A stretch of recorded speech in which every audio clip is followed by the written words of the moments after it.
বন্ধুরা, আজকে আমি আপনাদের নিয়ে যাচ্ছি দেউলটি। আর ওখানে দেখাবো শরৎচন্দ্রের সেই বাড়ি দেউলটি, রূপনারায়ণ নদীর পাশে যে বাড়িটা ছিল, যেখানে উনি 12 বছর কাটিয়েছিলেন বার্মা থেকে চাকরি করার পর এসে এখানে ছিলেন। চলুন আপনাদের নিয়ে যাই, সেই বাড়িটা আপনাদের ঘুরিয়ে দেখাই, রূপনারায়ণ নদীটাও দেখাবো। চলুন।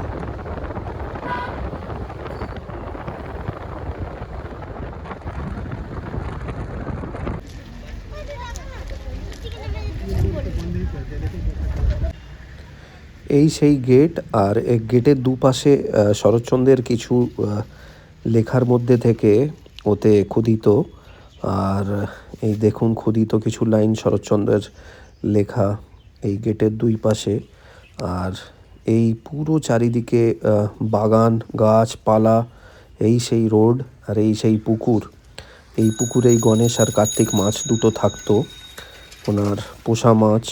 আর এই সেই বাগান, এটাকে চারিদিকে এত সুন্দর করে সাজিয়ে তোলা এক বাগান, তার মাঝখানে দোতলা ওনার বাড়ি। এই দেখুন, এই হচ্ছে শরৎবাবুর বাড়ি। তো চলুন পুরোটা ভেতরটা আপনাদের ঘুরিয়ে দেখাবো। এক কিংবদন্তি সাহিত্য শিল্পীর বাড়ি আপনাদের। চলুন ভেতরটা পুরো ঘুরিয়ে দেখাই।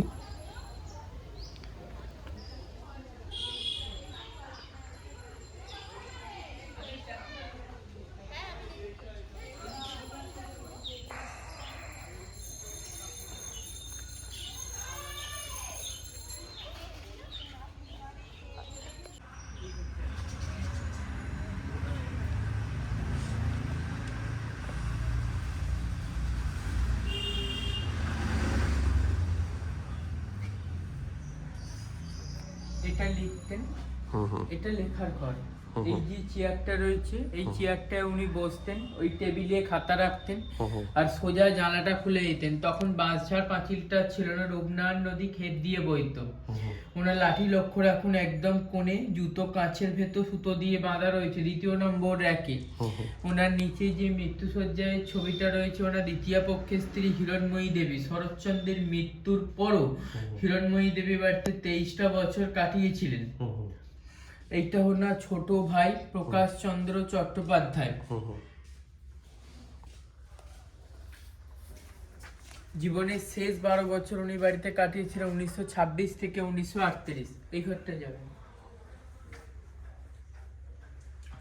এটা বৈঠকখানার ঘর, ওখানে বসে সব বিপ্লবীদের মিটিং হতো। নেতাজি এসেছিলেন দুবার, রাসবিহারী বসু, বিপিন বিহারী গাঙ্গুলি, চিত্তরঞ্জন দাস, বাঘাযতীন। নদীপথে আসতেন হারকিন লণ্ঠন জ্বালিয়ে, ঘরে বসে মিটিং। ডান দিকে একটা ঘড়ি চলছে, লক্ষ্য রাখুন, 100 বছর আগেকার ঘড়ি। একদিন দম দিলে 7 দিন চলবে। আলমারিতে যে বইগুলো রয়েছে উনি পড়াশোনা করতেন। আর সোজা যে ছবিটি রয়েছে সাদা ফ্রেমের পাশে বাঁধানো ছবি, এটা নাতিনাথ বইয়ের ছবি। সামনে সোফা, উনি বসতেন, ওটা বেলজিয়াম কাচের আয়না। ছবি তুলুন।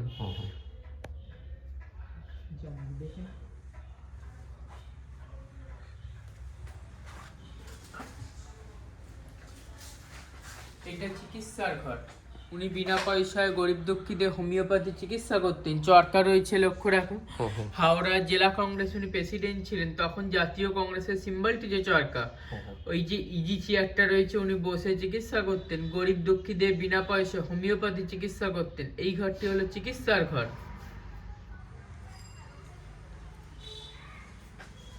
এই খাঁচাতে উনি ময়ূর পুষতেন, এখন ময়ূর রাখা নিষেধ, তাই ময়ূর রাখা হয় না এই খাঁচাতে।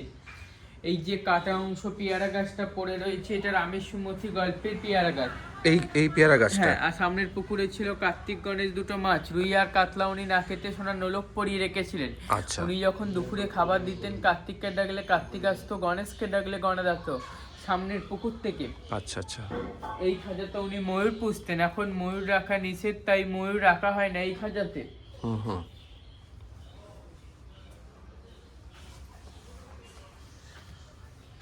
ঠাকুর রয়েছে, লক্ষ্য রাখুন। হ্যাঁ। রাধাকৃষ্ণ ঠাকুর রয়েছে, শ্বেত পাথরের মূর্তি। চিত্তরঞ্জন দাস যখন দেশের উদ্দেশ্যে অ্যারেস্ট হয়ে গেছিলেন, ওনাকে দিয়ে গেছিলেন, সেই ঠাকুরটা আজও নিত্য পুজো হয়।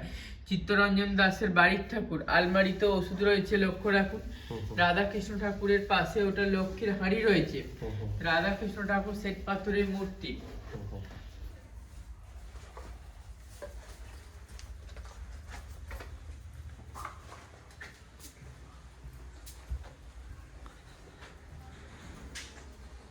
আমার নাম টুবাইপতি। আমরা বংশ পরম্পরা ধরে এ বাড়ি দেখাশোনার দায়িত্বে রয়েছি। ওনার নাতি থাকেন কলকাতা কসবায়, নাতির নাম জয় চট্টোপাধ্যায়। উনি আমার বাবার উপর এ বাড়ি টোটাল দায়িত্ব দিয়ে রেখেছেন। আমার সাথে যোগাযোগ করতে হলে আমার যোগাযোগের নাম্বারটি হলো 8537998629, টুবাইপতি। যারা রূপনারায়ণ নদীর ধারে পিকনিক ও হোমস্টের জন্য যোগাযোগ করতে পারেন। এটা হচ্ছে ধানের গোলা, ধান থাকতো। আর টালির চালের যে ঘরটা ওটা হচ্ছে ঠাকুর ঘর। আর তখনকার দিনে বাথরুমটা হচ্ছে বাড়ির বাইরে। এইখানে রান্নাঘর ছিল দোতলা। 78-এ বনে রান্নাঘরটা পড়ে যেত, তারপর রান্নাঘরটা তৈরি হয়নি। এই ফাঁকা জায়গাতে দোতলা রান্নাঘর ছিল। আর এই যে জিনিসটা আপনারা দেখতে পাচ্ছেন, এটা হচ্ছে ভাতের ফ্যান গড়ানোর জন্য। এই জায়গাটা, হ্যাঁ হ্যাঁ হ্যাঁ, এটা ভাতের ফ্যান গানানোর জন্য। এটা হচ্ছে বিপ্লবীদের সেই পালিয়ে যাওয়ার রাস্তা, ব্যাক ডোর, সবুজ রঙের গেট। ওইটা বিপ্লবীদের বৈঠকখানার ঘরেতে মিটিং হয়েছে বললাম। নেতাজি এসেছিলেন দুবার, রাসবিহারী বসু, বিপিন বিহারী গাওয়াল, চিত্তরঞ্জন দাস, বাঘাযতীন সব নদীপথে আসতেন, হারকিন লণ্ঠন জ্বালিয়ে ঘরে বসে মিটিং। আর এইটাই হচ্ছে সেই বিপ্লবীদের পালিয়ে যাওয়ার দরজা। ওপরে রয়েছে ওনাদের বেডরুম। আচ্ছা আচ্ছা, এইদিকে ওপরে চলুন। ওপরে কার বেডরুম বললেন? শরৎচন্দ্রের বেডরুম রয়েছে দুটোই। আচ্ছা আচ্ছা,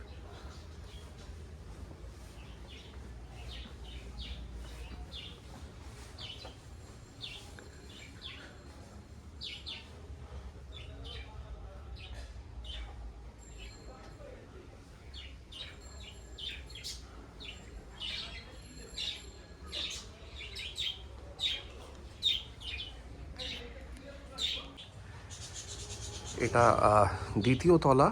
এখানে বেডরুম উনি যা বললেন। আর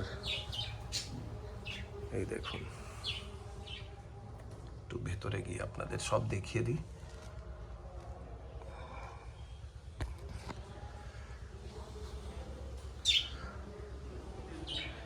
এখান থেকে আপনি দেখুন কি অপূর্ব জায়গাটা।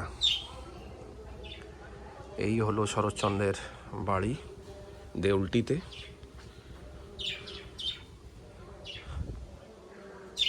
আর এখানে এখনো এই পাখির খাঁচা আছে।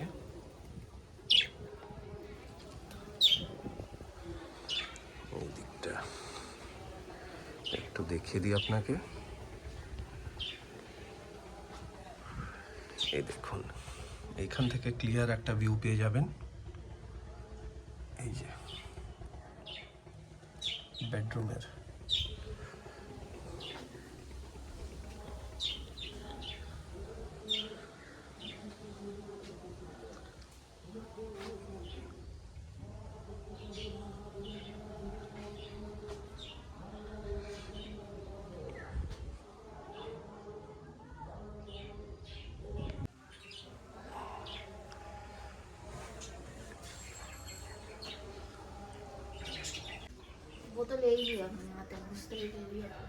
দেখুন প্রতিটা জিনিস কত এনশিয়েন্ট এখানে।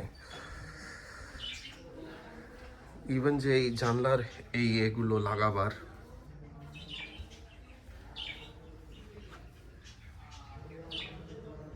দেখুন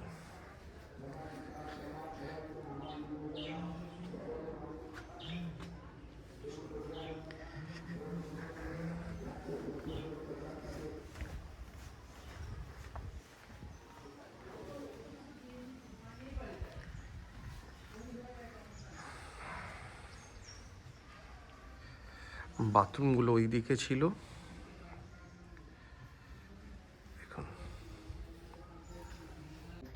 শরৎচন্দ্রের জন্ম হচ্ছে দেবানন্দপুর, হুগলি। ওটা ব্যান্ডেল থেকে যেতে হয়।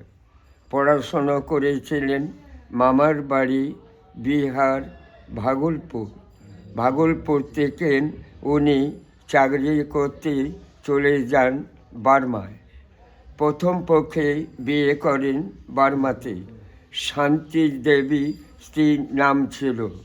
ওখানে একটা ছেলেও হয়। ছেলে স্ত্রী একই সঙ্গে প্লেগ রোগে মারা যান। মারা যাওয়ার পর ওখানে অভয়া শ্রীকান্ত পথের দাবি লিখলেন। পথের দাবি ইংরেজ গভর্নমেন্ট ব্যান করলো। পথের দাবি সব্যসাচী হচ্ছে রাসবিহারী বসু। ওখান থেকে চলে এলেন উনি ভাড়া বাড়ি হাওড়া বাজে শিবপুর, বিকেপাল স্কুল অলকা সিনেমার পেছনে। ওখানে যখন থাকতেন তাহলে সামতা বেড়ে উনি এই জায়গাটায় এলেন কেন? প্রশ্ন, কেন এলেন?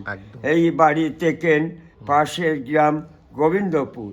ওনার বড়দির শ্বশুর বাড়ি ছিল অনিলা দেবী, এটা ছদ্মনাম।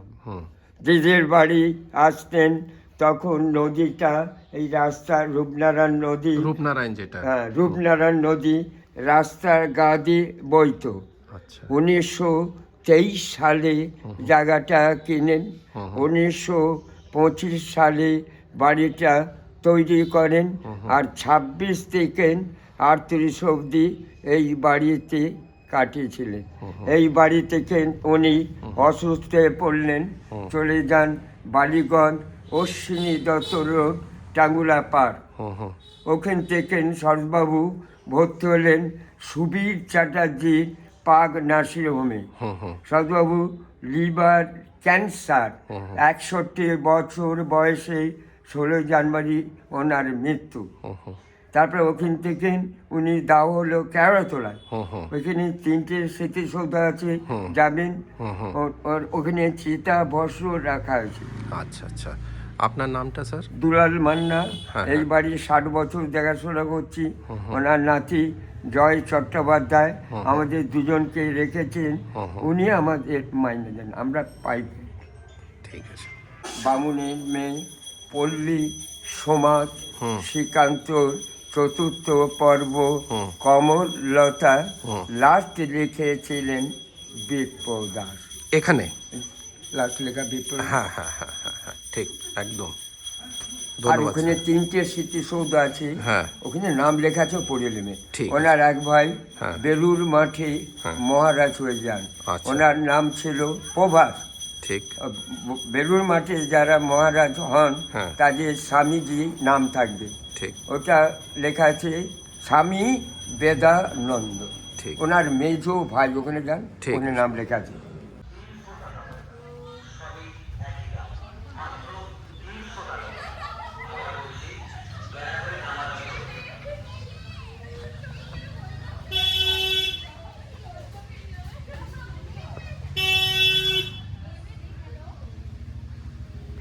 এখানে ওনার স্ত্রী হিরণময়ী দেবী, ভাই বেদানন্দ আর ওনার স্মৃতিস্তম্ভ, এইটাকেও আপনাদের ঘুরে দেখিয়ে দিই। এটা বাড়ির ঠিক এক পাশে। আর এর পাশ দিয়েই এখন বর্তমানে রূপনারায়ণ নদীর এটা চলে গেছে রাস্তাটা। তো এইখানে এই 3টে স্মৃতিস্তম্ভ আর এর পাশ দিয়েই চলে গেছে রূপনারায়ণ নদীর রাস্তাটা।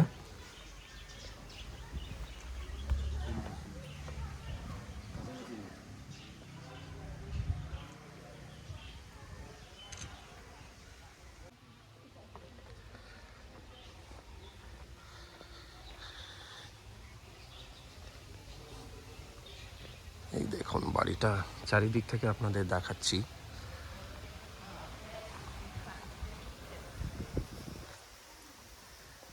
অদ্ভুত সুন্দর জায়গাটা, অদ্ভুত সুন্দর।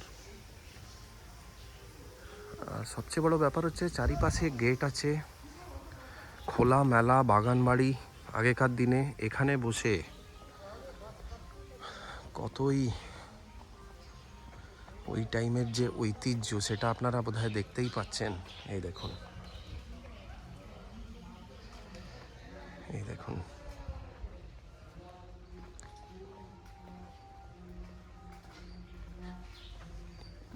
এটা সিমেন্টের। আচ্ছা,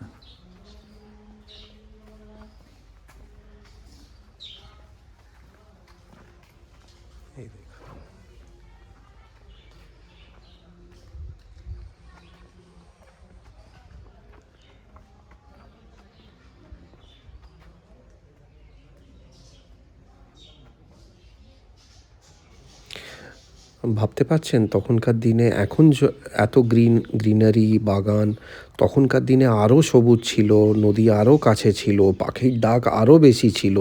ভেবে দেখুন কি ছিল।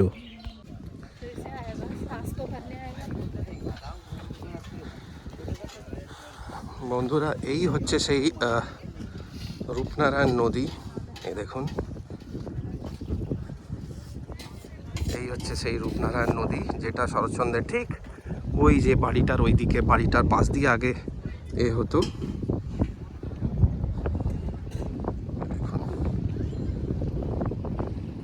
এইটুকুনি কম সময়ের মধ্যে কতগুলো যে ডলফিন দেখলাম চোখের সামনে, কিন্তু যেহেতু এই ক্যামেরায় সেটা তুলে ধরতে পারছি না, কিন্তু আপনারা যখনই আসবেন প্রচুর ডলফিন দেখবেন এখানে।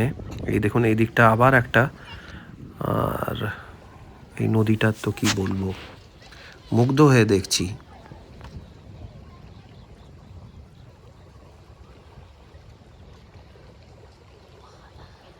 সাহিত্য জগতের এক কিংবদন্তির এই বাড়ি।